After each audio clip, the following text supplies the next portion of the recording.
प्रकाशजी यांना शेंडगे साहेबांना विनंती करतो या प्रसंगी आम्हाला मार्गदर्शन करावं। प्रकाशजी यांना शेंडगे साहेब।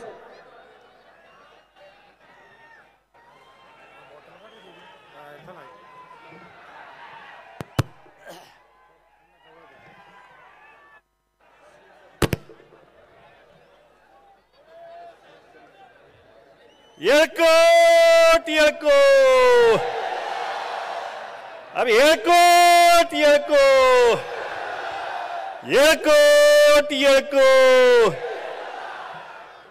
या महाराष्ट्राचा आराध्य दैवत छत्रपती शिवाजी महाराज, आरक्षणाचे जनक राजर्षी शाहू महाराज, महामानव डॉक्टर बाबासाहेब आंबेडकर, महात्मा ज्योतिबा फुले,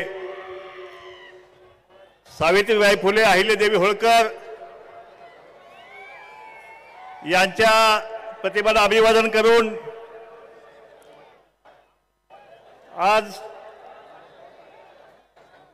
अहमदनगर नव्हे तर अहिल्यानगरमध्ये जमलेल्या महाएल्गार मेळाव्यास अहिल्यानगर करायचं ना। भुजबळ साहेबांना विनंती आहे, एखाद्या कॅबिनेटमध्ये आता पुढच्या हे अहमदनगर जे आहे त्याचं नामकरणाची मागणी अनेक वर्षापासून आहे। ती येणाऱ्या कॅबिनेटमध्ये जी आहे, त्या माझं सोमवारीच कॅबिनेट आहे, त्या ठिकाणी आपण ठराव मांडून या नगरकरांचा अहिल्यानगरच्या नामकरणाचा समारंभ जो आहे तो या ठिकाणी साजरा करावा अशी मागणी पहिल्यांदा आपल्या वतीनं करतो।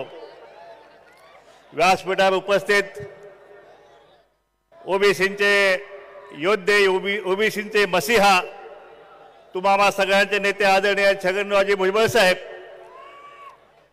या ठिकाणी उपस्थित महादेवरावजी जानकर, गोपीचंद यायचे आहेत वाटतं, येणार आहेत ना? येत आहेत गोपीचंद येत आहेत।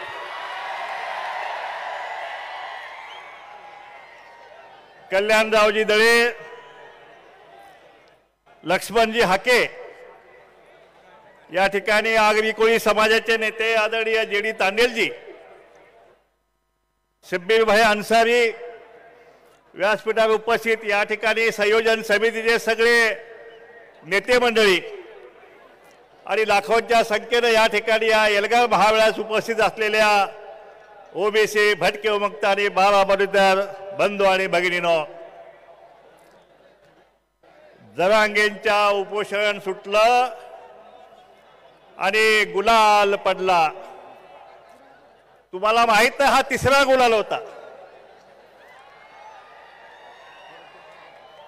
पहिला गुलाल राणे समितीने मराठा समाजाला आरक्षण देण्याची शिफारस केली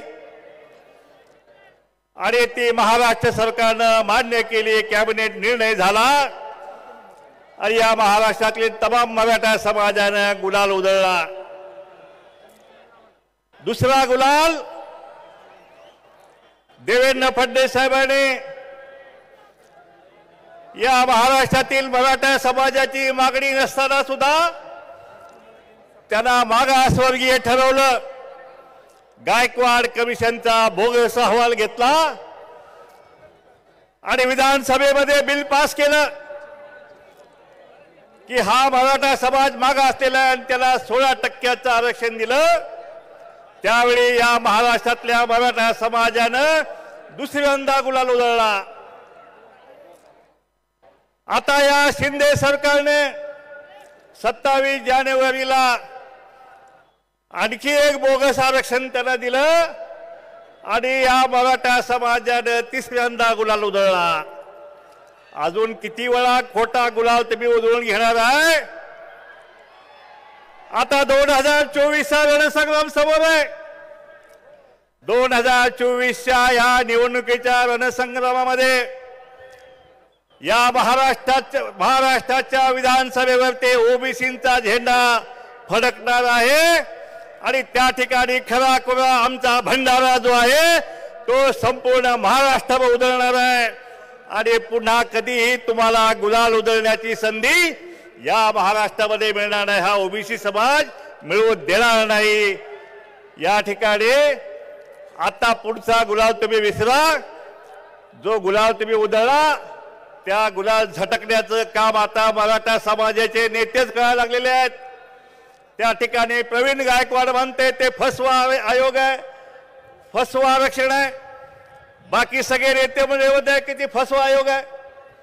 त्या ठिकाणी काल राज ठाकरेंनी काय तर म्हणले की अहो गुलाल उधळला मग पुन्हा आणि कशाला आरक्षण करताय, कशाला उपोषण करताय, किती वेळा आरक्षण तुम्हाला द्यायचं आहे?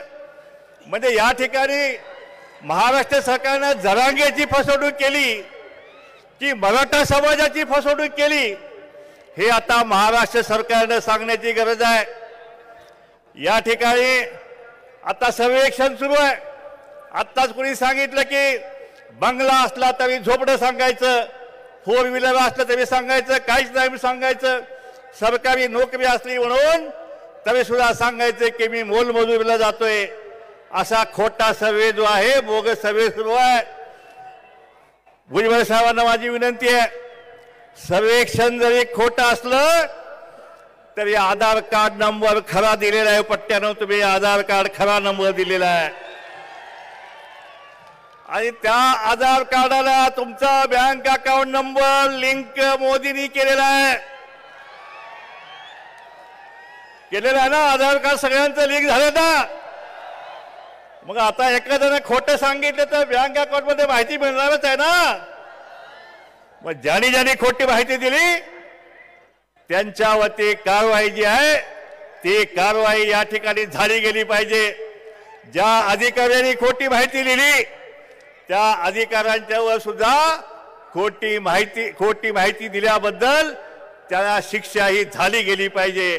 महाराष्ट्र शासनाने असा निर्णय जो आहे तो निर्णय भुजबळ साहेब आपण कॅबिनेटमध्ये करून घ्यावा अशी माझी विनंती तमाम ओबीसी समाजाच्या वतीने आहे। या ठिकाणी काल परवा कोणतरी संजय गायकवाड नावाचे आमदारानं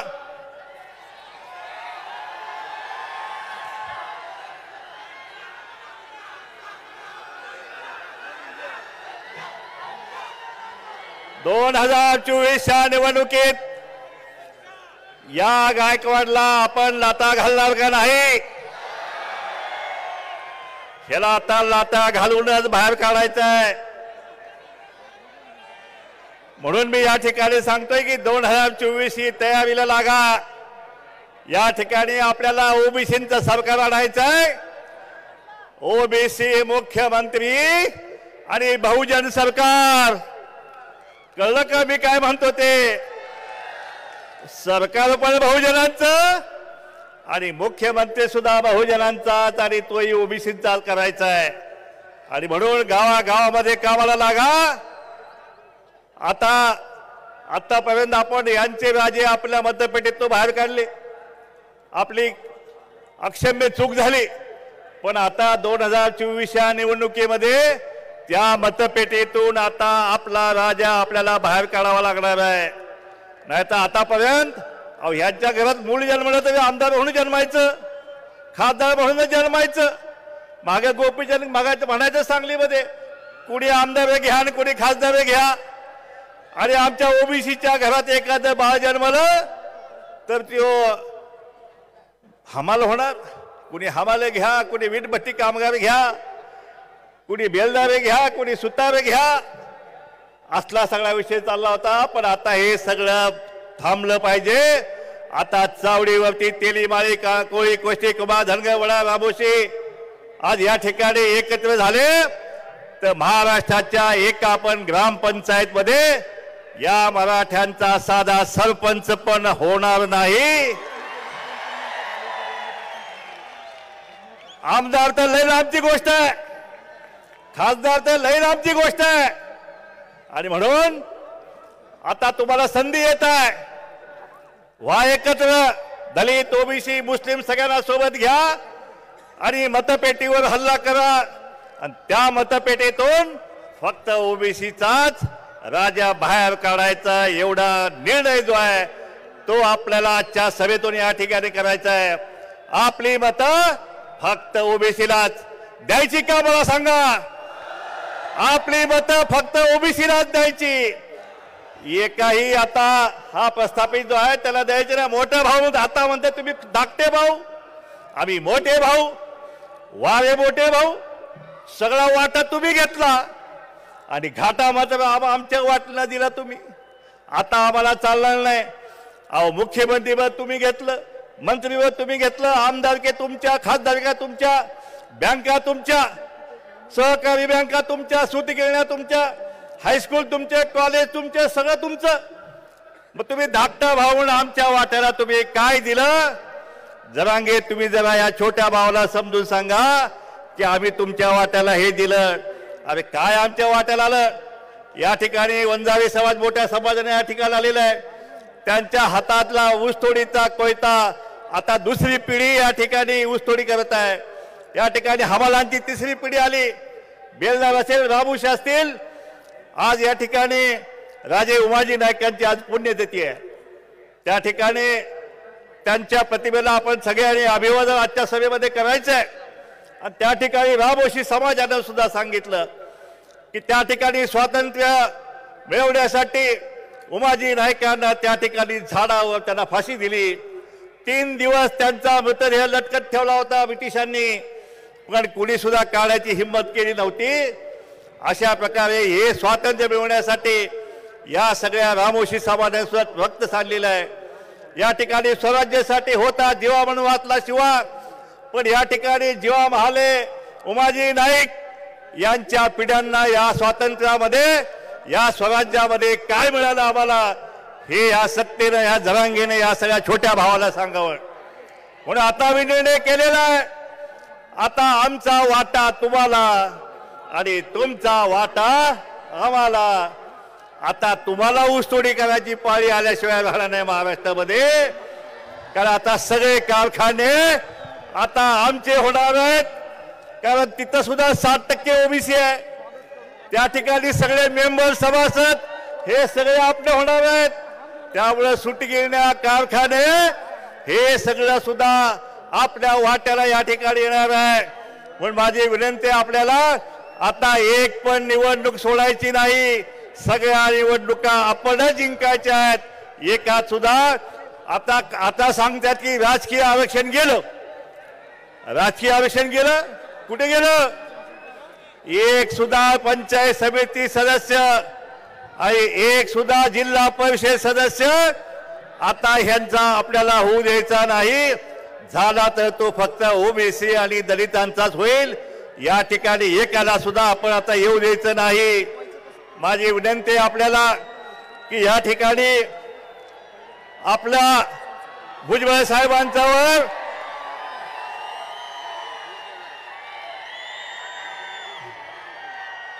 गोपीचंद पडळकर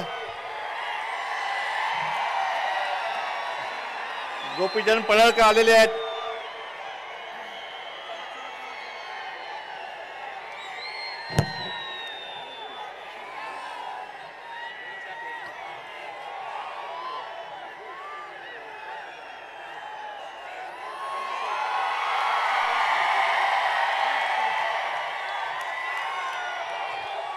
गोपीचंद पडळकर या ठिकाणी आपल्या सर्वांना मार्गदर्शन करण्यास आलेले आहेत.